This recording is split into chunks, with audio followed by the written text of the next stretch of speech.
COPD chronic lung disorder है जिसमें lung damage की वजह से एयर फ्लो ऑब्स्ट्रक्शन होती है, यानी कि सांस के बहाव के अमल में रुकावट होती है, जिसकी वजह से मरीज़ को मुख्तलिफ अलामात आती हैं और सांस में दुश्वारी होती है।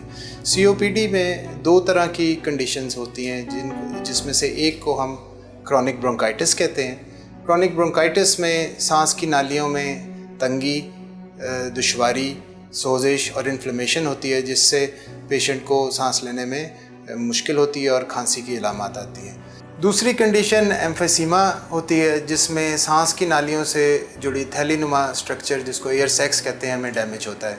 एयर सैक्स में डैमेज की वजह से सांस लेने के अमल में वहाँ पर एयर ट्रैप हो जाती है, जिससे सांस लेने में मज़ीद दुश्वारी होती है।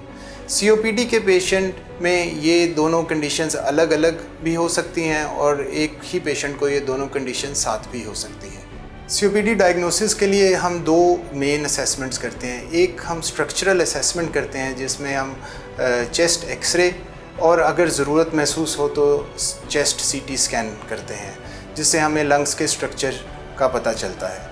दूसरी डायग्नोस्टिक स्ट्रेटजी में फंक्शनल असेसमेंट है, जिसमें हम उनके फेफड़ों की ताकत और क़ुव्वत और फंक्शनिंग का अंदाज़ा करते हैं, जिसमें सिंपल स्पायरोमेट्री से लेकर advanced pulmonary function testing available है।